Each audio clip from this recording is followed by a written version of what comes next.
Good evening, Zimbabwe. You are listening to Studio 7 from the Voice of America in Washington on Friday, April 15th, 2022.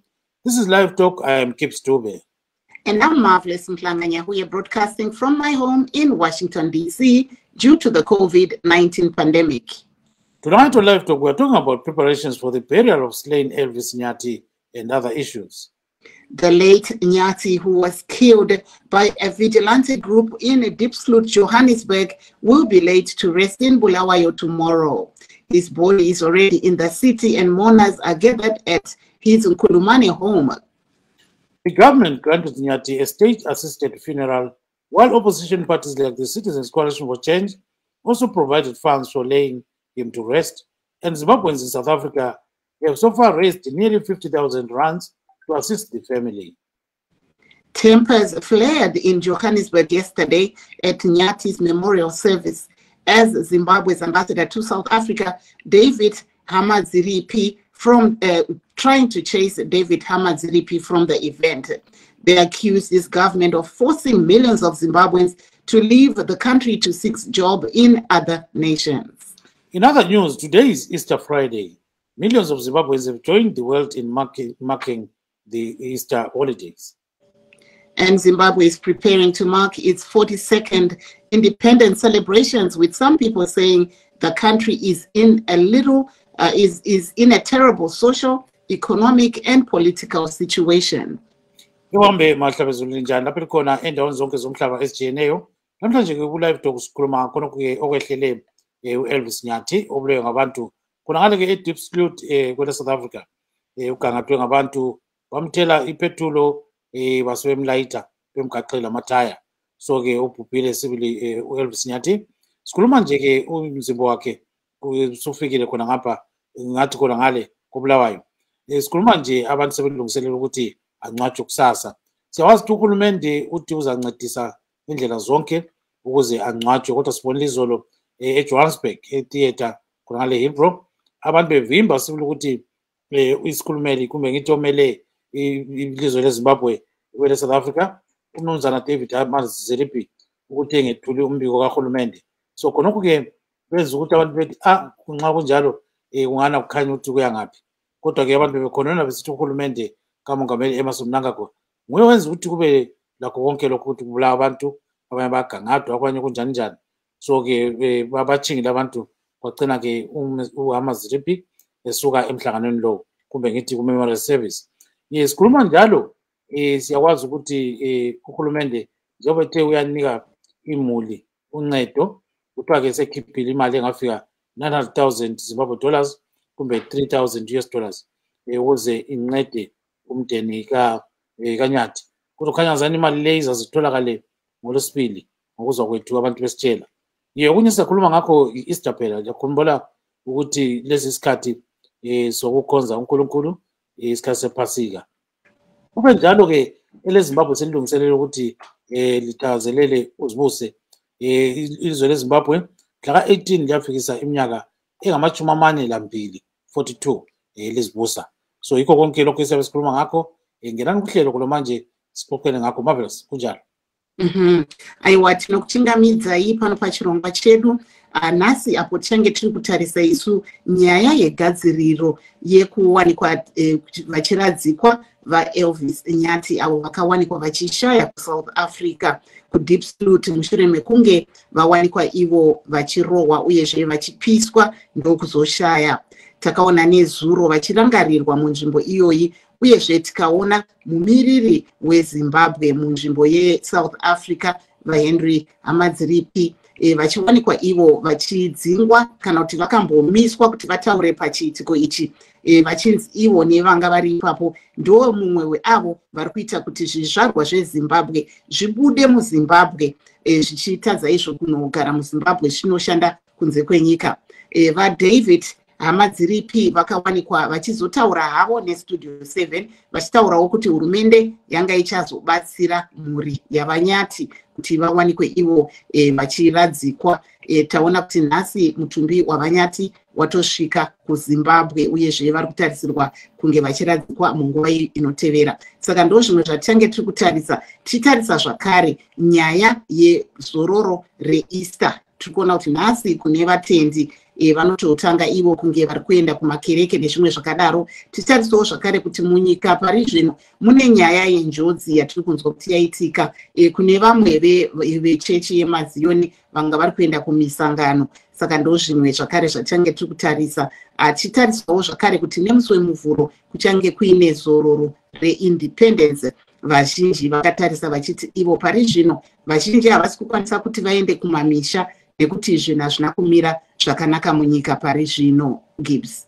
Yes, let's relive what happened yesterday in Johannesburg, where Mr. Yamaziripi was actually ejected from that meeting. Here it comes. Salibonani, good afternoon. Kancane. Siyazi ukuthi bakhona abantu abangabehluthukela inhliziyo, but niyazi ukuthi esifeni akekho umuntu othi mayebuya biselwe emva. So siyacela ukuthi nithule okwesikhashana akhulume aqede, because as it is ekhaya sosizwa yiyona uhulumeni waseZimbabwe. So siyanicela njengefamily yakwaNyathi lakwaNdlovu ukuthi nimyeke akhulume uqede. Inzima lindlela ilane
The deepest regret and real shock and dismay at the manner in which our compatriot lost his life.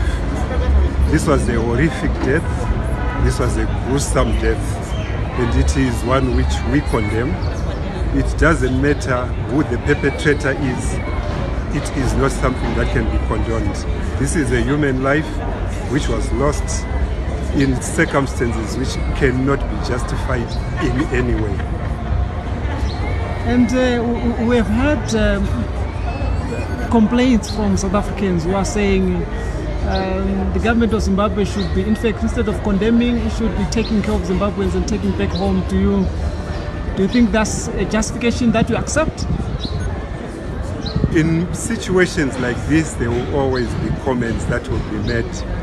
The government of Zimbabwe is doing what it can. It's engaging the South African government in order to secure the safety of our nationals in this country. The state-assisted funeral is one that is going to provide, in these cases, you are aware, Zororo Kumulani, again through the intervention of the Consulate of Zimbabwe here, has offered the necessary assistance here in terms of the coffin or the casket, so and transport to Zimbabwe. So as soon as the body gets to Beitbridge, the Zimbabwe government takes over in terms of the transport, in terms of the food for those who will be gathering, and any other expenses as connected or related to this funeral, to give the late Mr. Nyathi a decent burial back home. Siyimuli ka Elvis Nyathi oshiye ngendlela isihluku kakhulu, sihlulukelwe, sidanile, siyakhala kakhulu, asikholwa njengoba kwenzakala manje ukuthi namhlanje sizomvalela sokugcina lana ku memorial service. Uyahamba nje uyekhaya, usahamba ngomuntu othule, kanti wathi mayezwa kule lizwe weza ehambela ngenyawo zakhe. So sihlumezeke kakhulu ngalento enziwe yilabantu abambulele ngendlela le isihluku ukuthi noma ubulala inja yakho ngeke uyibulale ngalelo hlobo. Ngithanda ukuthi kubuhlungu kakhulu kithi njengesizwe sonke sikaMthwakazi. Akukho nto enje esake sayibona esizweni sakithi. Kubuhlungu kakhulu. Inyathi family akusiyo yodwa ilahlekelwe sonke njengesizwe. Njalo kuzima impela lokuthi sikuchaze ngamazwi. Kodwa ke asifisi into enje ibuye yenzeke futhi empilweni. Ngoba kuyasehlisa isithunzi njengomuntu omnyama, kukuthathela isithunzi njengomAfrika ukuthi wenze into enje emntwini. Kuyazila. Hayi bakwethu ke sekuza hanjwa ke ekhaya ayebekwa umfowethu. uNkulunkulu lalaba bakwenzileyo uNkulunkulu nguyowaziyo. I'm Bongani Dube representing in the Zilikazi Royal House. We are saddened by what happened to our brother Nyathi. The cruelty that these people showed by killing him in that manner is really painful in our hearts as the Mthwakazi nation. Our prayer is they go well home and lay him to rest. But truly speaking, we are disappointed.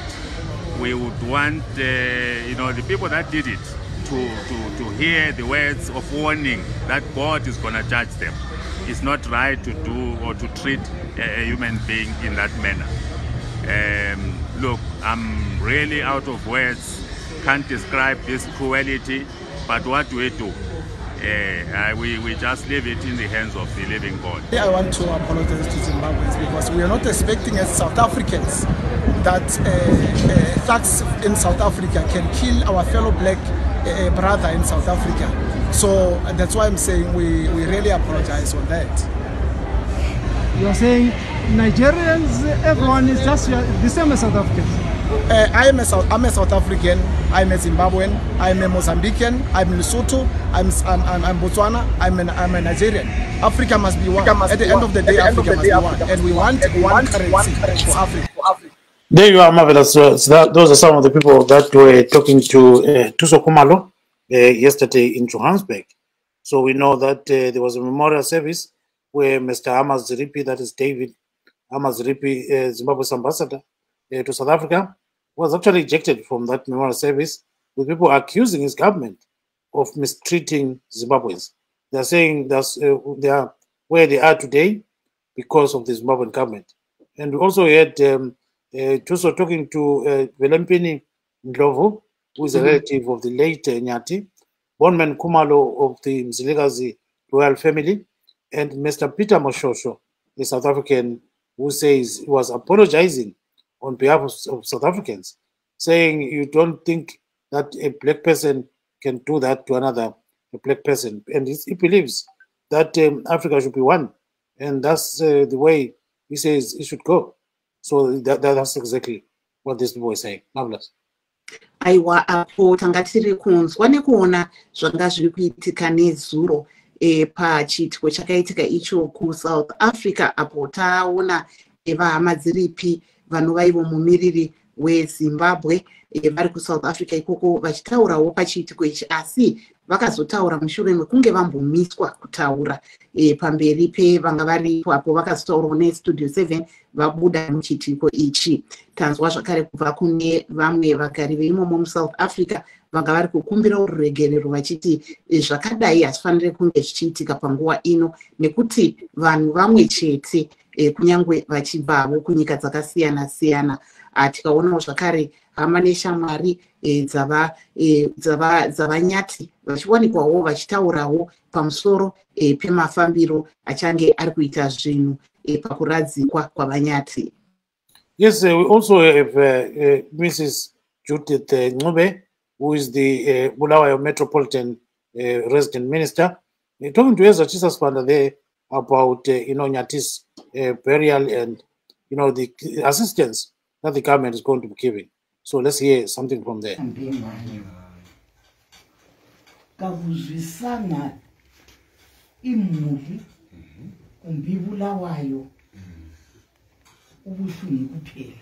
Ilizwe lonke lithintekile ngoba abantwana bethu akula muzi ongela mntwana umuzi wonke kulomntwana le kungabe kwenzakele lokho kwenzakele namuhla but asikwazi kusasa ukuthi kokobani kwenzangela kwelabani iguma ngoba abantu bephinde bazinyamazana ngakumongameli sizokwethula umbikona ukuthi istate izancedisa umsebenzi womntwana uhulumende uzancedisa awuyabonga lokho mama Minister of State uyabonga kakhulu ukuthi uhulumende la uzwe ephatheka ngabantu bakhe abaphakathi koqhubu lolwenzakalayo lokho oluseSouth Africa ngale.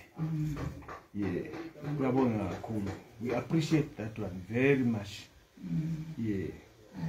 And thank you, His Excellency the President of Zimbabwe ngokuthi at assist such in this time enjengalesi esinjengalesi.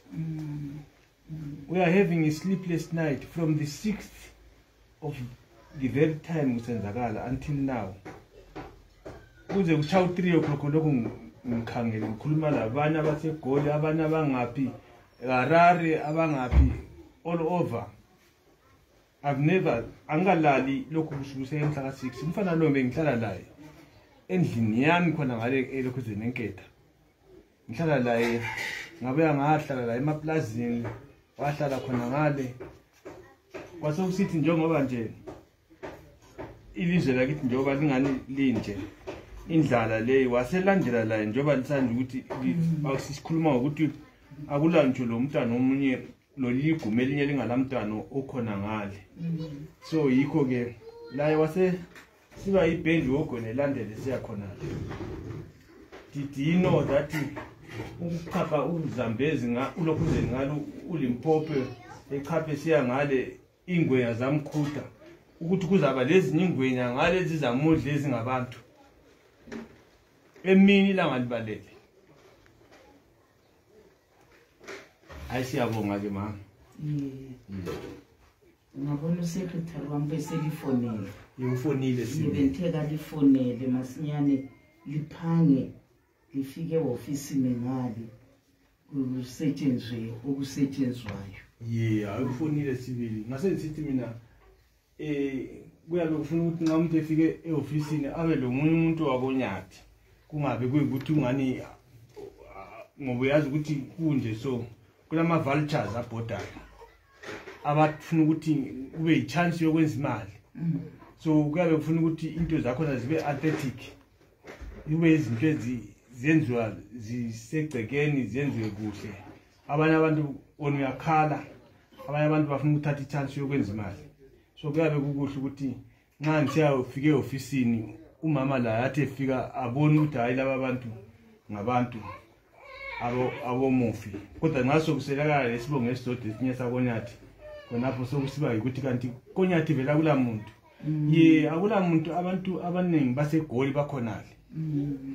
The entire khonapha yimi coordinator 24/7 ilokhu zeni funeral abaningi bantwana bakhona ngibona bezabuya nje njoba kuzabuya abadala babuya kuthi uthathe umuntu bagade namhlanje abavele ekhaya but I'm told ukuthi kulomunye osegoli otheni uzahamba afika abathatha abuye la yeah tomorrow siyabe silawo la abavele ekhaya but meanwhile lokho okumele kwenziwe kube kusenziwa ngayo yeah hayi kube kusenziwa ngakulivumela hayi kube kusenziwa khona ngale yeah ubecelile njalo ukuthi maybe liyafika khona ngale libhale incwadi uzalitshela ukuthi liyibhale njani ukwenzela ukuthi izinto zethu zihambe kuhle hleleke yebo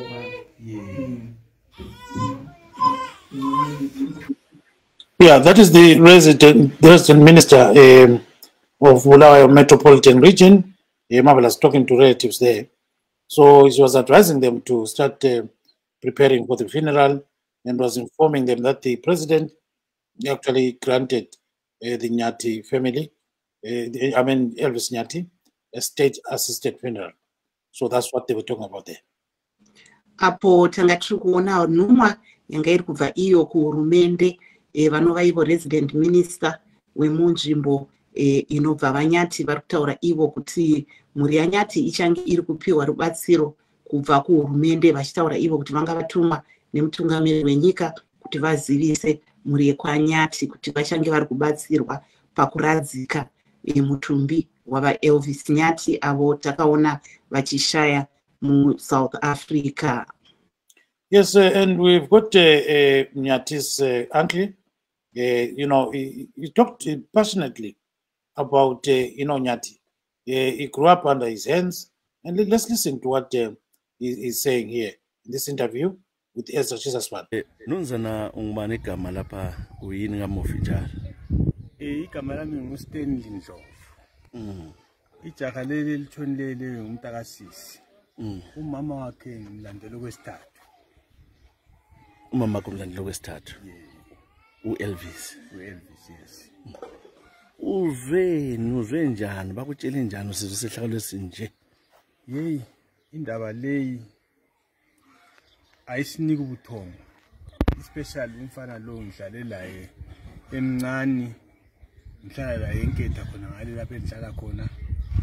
It was very much touching into yakhona isizwe sibuhlungu okunye okumangalisayo. Umfana lo ubezisebenzela garden boy khona ngale South Africa. That likely every time ubethumela ungabantu bakhe every time and then okudliwayo every time, every month and so forth. Yeah, khathesi ngikhuluma nje so last week besikhuluma sonke sithi malume ngizathumela amawindi ami khonapho kuwe ungaba le space yini ukuthi ungigcinele wona ngifuna ukuthi umntaya yakhe la ukulidumba lakhe ekhaya ngathi hayi akula problem nzulu thumela nini amawindi akho zagcina of course akafiki wona lokhu ngiwamelele. Yeah, ubese sakha but ubefuna ukwakhe intaba zinduna ngayo lapha athola khona stand. Abantwana bangabaliseka. Abantwana bakhona basekhaya koyisemkhulu okuzala khona umngakhe. Kodwa uyisezala ukhona lapha lo ninazala bakhona. Bafika nje ukuthi bemele ukuthi ngabe ngifike labo lapha. Kodwa bazafika nje in an hour's time. Aba uyisezala lo mama zala. Bakhona bengilabo nje kuthanga. Khona apha lokhu ze nedrobheni. Sabuya sonke khona lapha. Then bahamba, then they are coming at us babuya namhlanje sizoncedisana khona apha emngcwabeni. Utshela abantwana bengu4 bazawonlombana abantwana. Yikho khona okulobuhlungu khona. Okulobuhlungu athesi ube usithi khona lokho akutholileyo umzukulu. Lami ngimi encourage ukuthi umzukulu abantwana thumela abantwana ngapha something.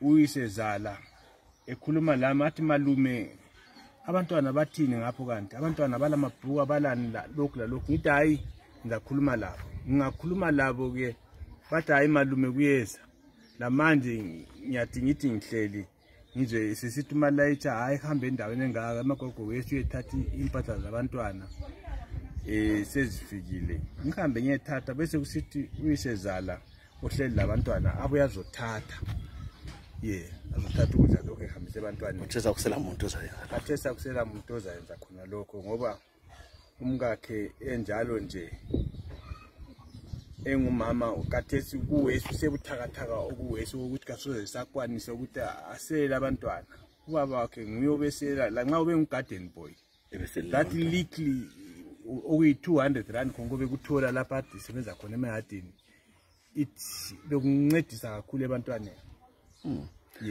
Akusitsheleke ukuthi vele bekulijaha elinjani umfana kaNyathi Elvis lo? Umfana lo was a very good young man. Umfana lo bengumfana olungileyo kumnyomalisayo. Umfana ongakhulumi lo muntu ohlale ethule kuphela.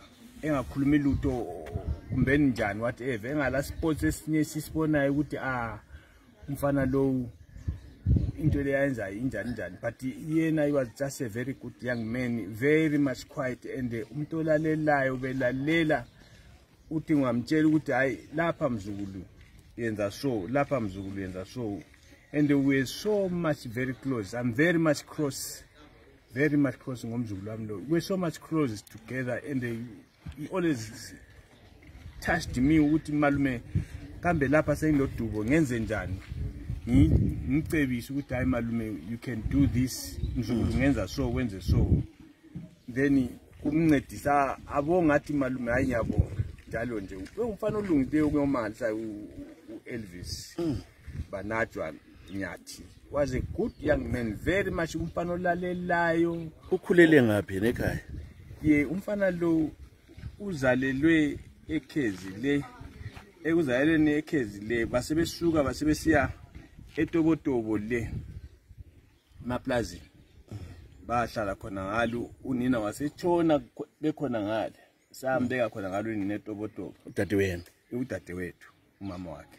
Then uthe sokunjalo bahlala etobotobo, kwathi ubaba wakhe wasesuka wasisiya somewhere kodundubali lapha about 40 kilometers from Bulawayo. Nxa usiya uhamba eFalls Road wazothola umuzi khona ngale, bahlala khona ngale. Then kwasokusithi usisi wakhe lobhuti wakhe elder brother the elder sister bathola izindlu eCattle Park, laye wasebuya wazohlala eCattle Park, but for some time back besivele sihlala sonke enketa khona ngale. Lemzini wami lemaplazini benhlala laye, ahamba ekhona lemaplazini afika ahlale abuye lapha edolobheni sihlale sonke. Ubaba yena usaphila? Wabuthonile, ushone ngo-20, I think 2017. Ubaba wakhe ushone ngo-2017. Kodwa kulo mama omncane wabo ukhona. That is Mr. Ndlovu, the uncle of the late Elvis Nyathi. So he's really saying Nyathi was a very good man. He says he grew up and under his arms, and he's really shocked about his death, and he says he has never heard that a person can die in that manner. So he's very much pained. Because he says, yes, and you can actually feel his pain because he says they were very close. And yes. From what I was hearing, that he was also saying that he was a very quiet young man who always used to look up to him, the uncle, for counsel. And it reminds me of the George Floyd case here in the United States, that, something happened to someone and now he's going to be remembered in the world, unfortunately, for a very unfortunate event. Hama yavanyathi vachitaura ivo kuti sekuru vavo vachitaura ivo kuti ndo vakamukudza uyezve akange ari munhu akanyarara asinganetsane nevanhu, uyezve vari kurwadziwa zvikuru nekuti havana kumbofunga kuti muzukuru wavo uyu anga ashaye mashayiro aakaita. Vanga vachinyatsoutsanangudza kuti akakura sei, uyezve kuti aiwanzovabvunza ivo kuti ndoita sei zvinhu, vana ndovabatsira sei, nyaya yekuti vana vaende kuchikoro nezvimwe zvakadaro aitaurana navo. Saka vanga vari kuti pari zvino vari kurwadziwa chaizvo nokuti havana kumbofungidzira kuti upenyu hwamuchakabvu hwaizopera sekupera kwawakaita. Yes, Marvellous. We also have got a member of the Citizens Coalition for Change, who is in Matabeleland and taking care of what is happening at the Nyathi homestead. Let's hear what she's told Ezra Chisaspan. Salibonani mina ngokuzalwa nginguNonhlanhla Mlotshwa kubandla le-CCC kuthiwa ngingu-secretary we-rural mobilizing and strategy interim. Silapha sizokhayela umfowethu u-Elvis waweNyathi. U-Elvis ngimkhayela nje mina ngile bias ngoba ngivele ngowe-South and u-Elvis ngowekhezi kithi uzalwe eMahechele. Sizalwa sonke. Sibuhlungu ngokufa kwa-Elvis. Sibuhlungu singabantu, sibuhlungu silibandla ukuthi abafowethu njalo sebephelele South Africa. Bechiya abantwana lapha ekhaya. So sizokhala silibandla. Ngiyazi ukuthi beselizwile ukuthi abafowethu abase South Africa bese kulokunye kade sebekuhlanganisile bakunika imuli.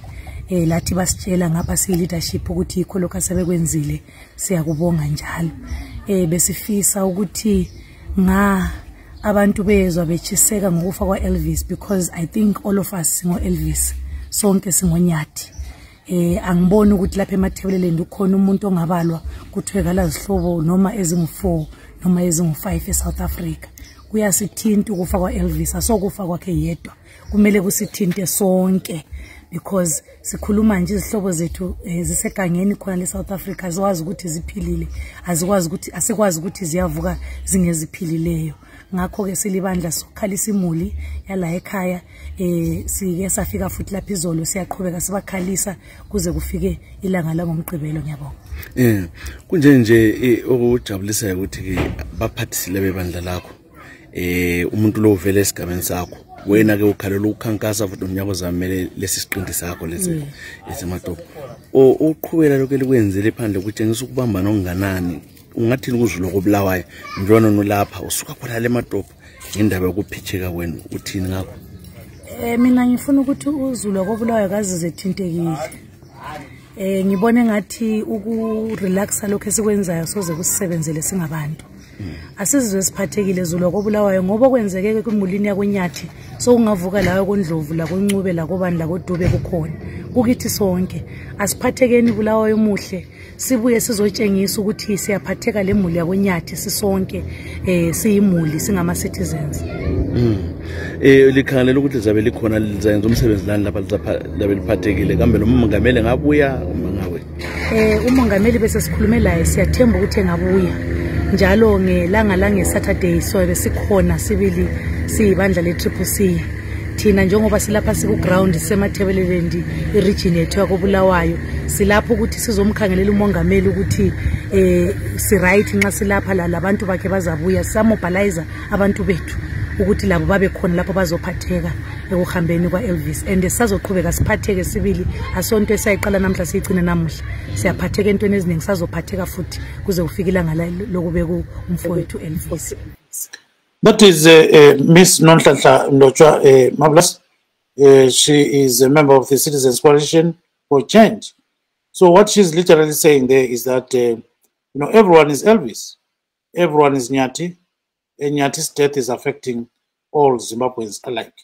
So he says everybody has got a relative somehow who's in South Africa. So this issue is not only a Nyathi issue, it is a national and international issue, So kunjalo government. Aiwa apo tulikuona isu imwenengo ye CCC vachitaura ivo pamusoro pechiitiko ichi vachiti aiwa munhu wese anowanikwa iye achirangarira vaElvis Nyathi nekuti munhu wese munyika ane hama iri kuSouth Africa. Munhu wese munyika anokwanisa kunge zvakadai zvataona zvichiitika hazvifanira kunge zvichiitika kune munhu. Saka vari kutaura ivo kuti ivo sebato re-CCC vachange vachimirawo vakamirira kuti vaone kuti mhuri yaNyathi icharadzika sei hama yavo pachiitiko chichange chiri kuitika. Vanenge vataura kuti ivo nemugovera. We've got some people lined up here. They want to make their contributions. And the first guy is Mr. Bongani Dube. Bongani, siyakwamukela kuhlelo. Siyabonga babudu. Kubeka khona ubona njani khonokho kuphupha njalo lokuthi sokuyangcotshwa uElvis Nyathi? Ya khona kubuhlungu kakhulu babudube ikakhulu ebantwaneni. Usuke usiyadinga imali sadeni uzozwakala sokuthiwa usushonile. And mangithi ngiyabheka abantwana labana abancane basanida isikolo, and nowadays if you don't have i-parents yakho isikolo kuba nzima because nxa kukuthi liliyani family ezihluphekelayo elisebenza ezindlini zabantu emakhishini elincengayo nje impilo isimo singekho right, kunzima ukuthi umntwana umfowenu mayeseshonile la etholakala efunda impela esiyafika ku university kunzima kakhulu. So into engiyikhalela njengabantwana silapha duba sifundanga kodwa abantwana bethu asifuni ukuthi befane lathi, sifuna abantwana bethu sizama ukuthi sibafundise bebe right. So mawungasela mzali vele impilo yakho iba buhlungu kakhulu babudube, iba buhlungu because abantu bayakhala indawo yonke, into leyana iya-affecta kakhulu umuntu ozeleyo. So manje ubona Zanu pho kuya ngaphi konke lokho?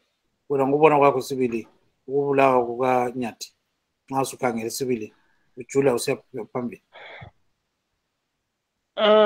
Ukubulawa kaNyathi babudube vele kusaphambili because singaze sithini kuzayenzakala futhi la komunye kodwa ukuze sikugweme ukuthi siyelungisa ngakithi labadala bayawazwa amazwi ethu esakhulumayo.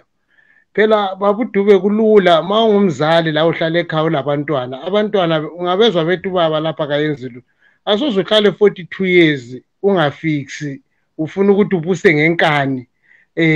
Abantwana bengathi lokhu kurongo wena ufuna ukuthi ubuse ngenkani, vele kuyacaca ukuthi sizaphelela emazweni ngoba nanko uElvis uthe esefile azange sibonakala ukuthi kulomuntu osimeleyo, azange silizwe thina igama elivela kumongameli esitsho ukuthi khona uzwelana lathi. Sesisizwa manje nje isidumbu sesidlulile eBedbridge ukuthi khona uzaphathisa into ezinjengazenezo, ukuthi nje umhlupho ukuthi ekhulumisane lama ministers eSouth Africa bebonisane ayikho vele into lokuze nasimzwele kuthiwa useDubai, samzwela kuthiwa usetshintsha istalada ekobulawayo so into ezinjengazenezo. But kuzikhona izinto ezibalulekile singazibheka because umuntu ungamuzwa ethi lokhu kurongo, zama noma ungakulungisanga ngendlela yakhe but lawe uba ileader ehlakaniphileyo limithe halfway ukwenzela ukuthi into zangikhona kubona ngathi ulungisile noma ungalungisanga kodwa kubonakala ngathi ulungisile. 42 years abantu belokho bekhala ngento one wena uthi ku right, and masithi siyakhangela vele babudube sizahlala sisokolile ngoba masithi siyabheka ihulumende yakithi ama ministers akula muntu omutsha, akula youth laphana okuthiwa izamela abantu abatsha, bonke ngabadala abantu okuthiwa thina balala into ukuthi thina salwimpi sabuya, so yiba kufanele bephathe. But if singaba le youth noma kwena lama phatha khona sibe lo muntu omncane ozagijima asimele ezizikhalazo zethu thina masikhuluma babe kuthiwa kona sihlamukela abadala, kodwa iqiniso lihle babudube izidingo zakudala lezidingo zamanje azisafani. Yes, siyakuzwa kakhulu ke ubambe khonapho ungayikatshana Marvellous. We've got Mr. Regis Vusango as well, a Zanu PF member based in Canada. Welcome to the program, Mr. Vusango. Thank you, Studio 7. Yes, give us your take on, the killing and now the arrangements that are being made for the burial of Elvis Nyathi. We are informed that the government is taking care of some of the arrangements. Quite just briefly. Thank you very much. Yeah, I want to send my condolences to the Nyathi family for this barbaric killing that was done to our dear brother, Elvis in South Africa, which was uncalled for. South Africans know it better that Zimbabwe has been there for their independence during apartheid when they were running, getting shelter from our country. But I think the general public in South Africa is misunderstanding everything. They are hating Zimbabweans more than any other African. And this has led to our brother passing on, which is very regrettable. I want to thank the government of Zimbabwe, His Excellency the President, Comrade Mhlanga, for assisting the funeral of our brother. So I'm hearing it as I'm following. The government is doing almost 90% of the arrangements, including bringing him from South Africa. We also saw that the president portrayed a message to Ramaphosa and informed him that this is our SADC and our Troika summit and our arrangements do not go along with what is happening now in South Africa. Therefore, if Ramaphosa is still a signatory of that, he should be able to make sure that Zimbabweans are safe in his country, as well as we also make sure that all South Africans coming to Zimbabwe or passing through our country are safe as well. So we saw that himself, Comrade Ramaphosa, visited the family, and he also paid his condolence to the family, which is something that we also emulated. And also he sent messages that he's not accepting what South Africans are doing, and he will do everything in his power to make sure that foreigners, especially Zimbabweans in particular at this point, are also safe in South Africa. Thank you. Tiri papo imi munoona sei tinoona vamwe zvizvarwa zveZimbabwe vari kuti kodai zvinhu zvagadzirisika munyika vadzokera kuZimbabwe kwete kuti varambe vari kuSouth Africa uko vari kupiswa nekurayiwa nekushungurudzwa. Right. I think the problem is not really because of the economic situation. At this point, we can try to link every issue that is happening to our people outside Zimbabwe to economic issues, which at some point is not always the norm. I believe that at this juncture, we are not talking about policies of government and all that. We are talking about we as neighbors of South Africa and Zimbabwe to be each brother's keeper. That's actually what we are talking about, because you look at what happened. The news says they mistaken him with the so-called criminal who was later on arrested, and they killed him for no reason. And I mean that is something that can actually happen to anybody. It doesn't matter whether you're Zimbabwean or not. But this barbaric act is what we should address at this point. Of course, we can talk about the economy. We all agree that even if the economy of Zimbabwe is going to be better than South Africa today, there are people who actually not go back. That one is actually a point that not every Zimbabwean who is living outside will come back because the economy is better. So that's why I wouldn't want to link the economy to the killing of, because these are different issues. I don't know the reason why he was in South Africa. I have not spoken to him. I don't know how long he has lived in South Africa. But what I know is he was there with his family. And there's a reason why he was there. Thank you. Yes, sibuyeke kubaba uDube. Uyamuzwa uyakhuluma lapho mnumzana uthi lokana kwenziwe kweHillbrow ukuthi kuqotshwe uHamaziripi. Akulani lokuthi iZimbabwe economy kunjani kuba abantu babalekile khona ngale eZimbabwe baya kwele South Africa. Akumphenduli. Umtshela iqiniso ngoba khonapho kwele South Africa Dube ngena khona. Yeah, umtshela. Ngiyamuzwa baba uDube. Ngiyangithi khona isicathulo sometimes sichisela umuntu osigqokileyo. Kumbe ilahle lichisa lo linyatheleyo. Ngiyamuzwa baba lapha akhona ukuthi ngumuntu okhuluma ekwelinye ilizwe elabelungu okuhlezi kahle. Ngikhuluma so kunamabhasi bengikhuluma lo mfowethu osegolo osebenza emabhasini.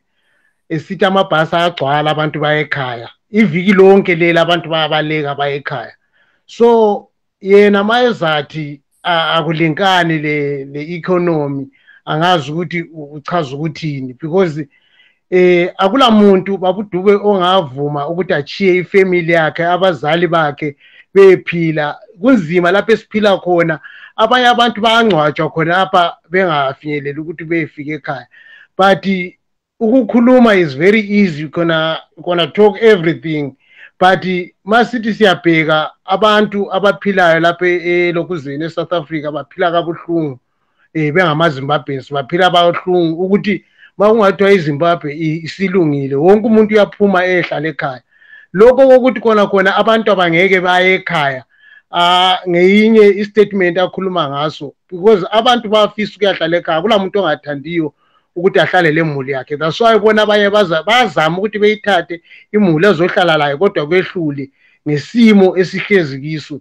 Siyafuna ukuyekhaya baba uDube lo baba into ayikhulumayo le angakhuluma kahle ngoba ukhulumela iphathi ayisikuthi siyayizonda iphathi ayisikuthi siyathini but akula muntu ongakwazi even ingane ongayibuza manje ekhaya into zinzima ekhaya. That's why abantu bona abantu bebaleka bezozama ukuthi bethola impilo engcono. Yes, Marvellous, what he's saying is that, you know, all this is linked to the deteriorating situation in Zimbabwe. So he's dismissing what Regis Vusango is actually saying. So he says, you know what, all this kind of suffering is due to the Zimbabwean government. So he says it has got all the hallmarks of that kind of situation back home. And he also indicated that there are so many people who are leaving South Africa right now, going back to Zimbabwe, because the situation is really bad in South Africa. So, you know, he's saying you never know what happens next when you're in South Africa. So that's that. Apo tikunzwa munyarikani vedu vari kutaura ivo kuti vanhu vazhinji vari kuSouth Africa pari zvino vari kutarisana nekuomerwa nezvinhu uyezve sekubvunza kwandaita vaVusango vari kuti ivo munyarikani wedu ari kuti haasi kubvumirana nezvataura navaVusango kuti zvimwe zvacho zviri kuitika hazvinei nenyaya yeupfumi. Saka vauya munyarikani vari kuti aiwa vazhinji vari kutodzokera nekuti kunyange zvinhu zvakaoma hazvo vari kuona ivo kuti dai upfumi hwenyika yeZimbabwe hwagadzirika vanhu vangadai vasiri kutiza munyika yeZimbabwe. Gibbs. Yes, we've got, before he responds, let's take Mr. Sipho Ngulube. Baba Ngulube, ungawuchona njani baba? Ya, chona tuberuchona njani lonke baba. Ya, siyaphila kakhulu. So isikhuluma lo baba Vusango lapho eZanu PF. Uthi konokana kwenzakale eholo khona ngale eJohannesburg abantu bexotsha uambassador. Akunani lokuthi ke umnotho welizwe leZimbabwe uyabhidlika. Kumbe ukuthi abantu babaleka kwele Zimbabwe ukuthi hayi kukhona ukukhona kodwa isikho khonokho nje kodwa. Ngamtshela usithi hayi ekuthi bakuduba abantu bakuhulumende wethu kumbe ngithi abakuhulumende ngithi abakuZanu PF ngani amakhanda aqinile. Imessage nxa beyithunyelwa kabafuna ukuyizwa angikwazi ukuthi baza kuzwe njani. Angikwazi ukuthi baza kuzwe njani nxa besehlulwa ukuzwa enje ngoba ama message sihlala siwathumela abafuna ukuweza bakholisa khona ukuthi abantu ngale kweZimbabwe bayabe sebeforce abantu sebekhuluma besesaba. Abantu nxa bethola ithuba ukuthi bazikhulumele bakhuleke bayabatshengisa abakufuna kodwa abakuthathi serious. Nxa bengakubone okutshiwo ngabantu pho yikuphi abazakuzwa. Yikuphi abazakuzwa kuchayisa ngovalo lokuthi lo hulumende olalela abantu yini kumbe silo hulumende oforce abantu ukuthi benze into abangayifuniyo yikho kuzasehlula lo.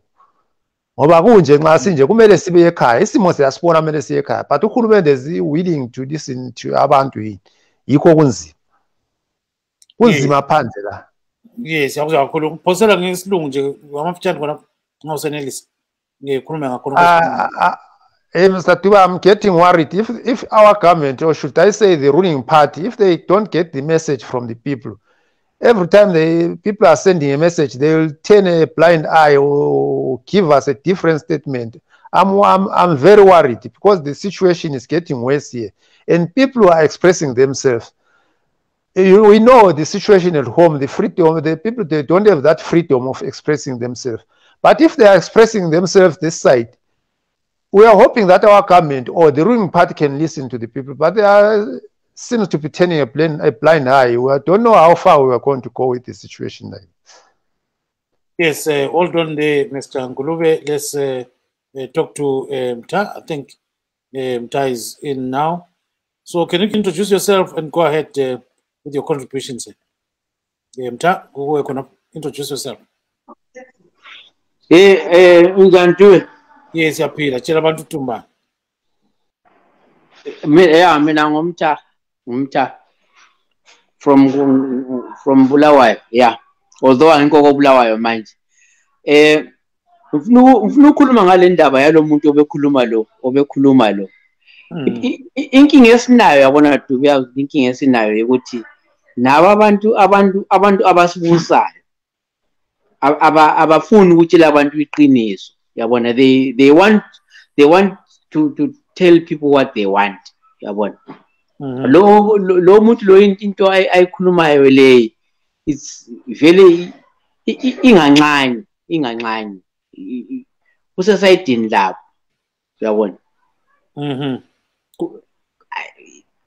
Kulobuzima yes, yabona ukuthi sibile kulobuzima ufuna ukukhuluma ngabo, kodwa khonokho kubuya ngesikhathi ilizwe lilungiselela i-independence. Uzibuse khuluma ngakho khonokho futhi ukuthi uzibuse wena umbona njani khona manje kulezi nsuku from the time ilizwe lathola uzibuse umfutshane sibili. Awe lokho okazibuse lokho ukuthi ngiyakubona but manje abona ukuthi khona uzibuse ubuya manje koBulawayo from after how long sisivele ilizwe lathola uzibuse. Ngingathi thina vele kahle uzibuse vele akasinayo asizibusi because siyabuswa. Uyazi ukuthi abantu vele basancindezelwe lamanje, sisancindezelwe lamanje. Asikho ukuthi kona siyazibusa. Uzibuse samthola nje ngasemaphepheni ukuthi sathola uzibuse but kahle nje vele asizibusi siyabuswa. Yeah, nxa ufisa ungafala ngesikhiwa khona nxa ufisa kuya ngawe ephosela ngesikhiwa. Nxa wafisi siyaqhubeka siya phambili. So bamba khona. Aqhubeka siya phambili Dube ngizayibamba khonapho. Yeah, what is phambili. So Mr. Vusango, now we're turning to the issue of independence. So according to Mta, Zimbabweans are oppressed. Zimbabweans don't have independence at all. They are suffering like what is happening with them in South Africa and all these kind of things. Chip in there, Mr. Vusango. Thank you very much. Yeah, we want to thank the revolutionists, some of them who passed on, who went into the wars, in the bushes. Some of us then were very young, or not born yet, when they were fighting for our country to be a sovereign nation. Zimbabwe is now turning 42, liberated from the British rule in 1980. The British came to Zimbabwe in 1890. For 100 years, our country was under the hands of the foreigners, the imperialists. So for somebody today, after 42 years, to be very unthankful and say that we don't have independence, that person must be schooled to know exactly what is independence. Are you saying right now, we know that the heads of Lobengula, the heads of Mzilikazi, the heads of Mbianehanda and Kagubi, they are there in the library in Oxford. Do you know that? That our grandfathers were killed, executed, hanged, and their heads were taken to be trophies in the UK by the Queen of England. How can you dare tell me that there is no independence? Do you want my forefathers to remain in the Oxford University libraries? We fought for that, and we are very, very, very overwhelmed by the respect that we get from other sovereign nations in Africa and beyond, who are going to come to celebrate with us, even Kenya, officiating our independence there in our what do you call it, in Bulawayo there, where we are going to have our trade fair. It is because of what we have done. So Zimbabwe is liberated. We're going to celebrate independence. We are an independent country. We are no longer called Rhodesia. We are called Zimbabwe for a reason. The reason from the movement from Rhodesia to now Zimbabwe. But his point maybe is, you know, the kind of freedoms that are there. He says there's no freedom. There's absolutely nothing according to him. Yes, yeah. I'm going there. I think we are mistakenly understanding what is freedom. Freedom now, back then, black man was not allowed at 12 midday to be in Bulawayo city center. You have to be in Luveve. You cannot be in Harare city center by 12 midnight midday on a Friday. All black people are supposed to be out of the core urban areas. And now we are the ones who are running our cities, our councils. Then you tell me that there is no independence. It means you are not probably actually not schooled enough to understand that our country is no longer Rhodesia, is now Zimbabwe. We can talk about the economy, but do not mix things. If we are talking about independence, independence is not a Zanu PF project. It is a national project. where each and every president who will come after the ones who are here will not change the dates of our independence. It will still remain April 18. Doesn't matter who comes in. It's just like in America or in other countries where they celebrate their heroes. They do not change them because of whoever comes in. So let's not partner politics versus the economy of the day in Zimbabwe. Thank you very much. Let's bring in Mr. Sipho Ngulube. Ngulube as well. I'm very worried about the history we are being taught here, Dube. First, before we go to independence, this thing about Lo Bengula's head is in a library somewhere in UK. Where is that history coming from? We know Lo Bengula disappeared. We know Lo Bengula was chased. No one knows Lo Bengula's grave. So that's, we have to correct things. We have to state the facts first. Let's not mislead the people. Second, the independence. If we are talking of independence, we are not talking of the dates of the ceremonies. We are talking of people enjoying the life in their country. My learned friend is saying people are independent, they can go in Bulawayo around 12. We are talking now, people are in Johannesburg. Someone was killed just last week. You were talking about Mr. Nyathi was killed in Johannesburg.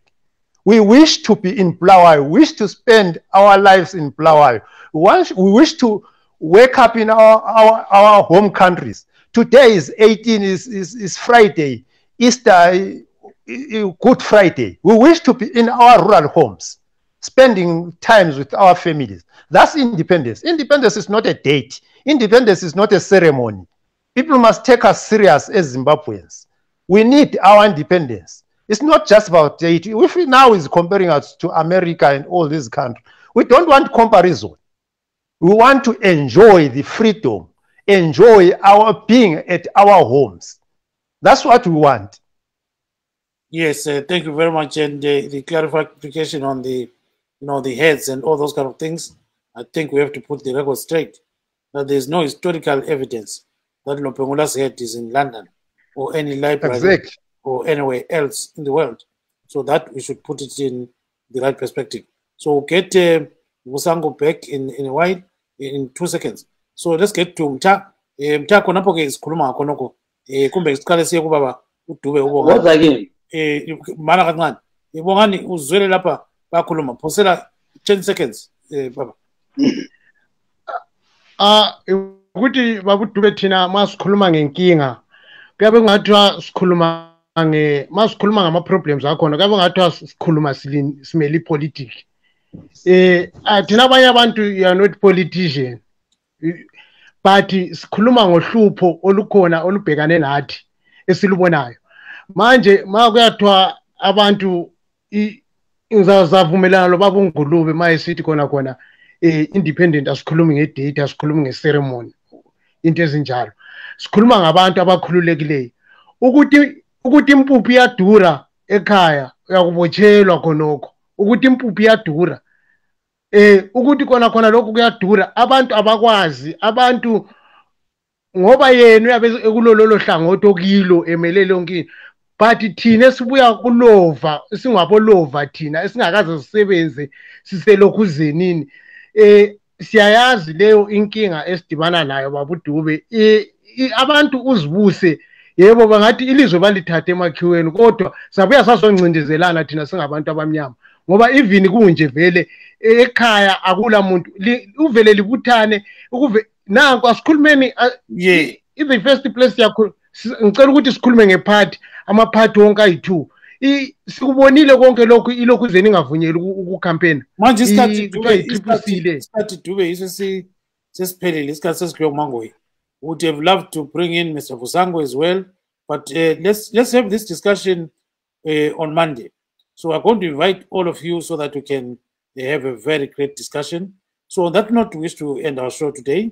We thank our guests this evening, Mr. Regis Vusango, Mr. Bongani Dube, Mr. Sipho Ngulube, and Mr. Mtha.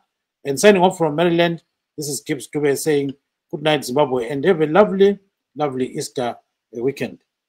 And I'm Marvellous Nyahuye also saying have a great Easter weekend. Actually, I was going to cool the temper down by asking about Easter, but happy Easter to everybody. Good night.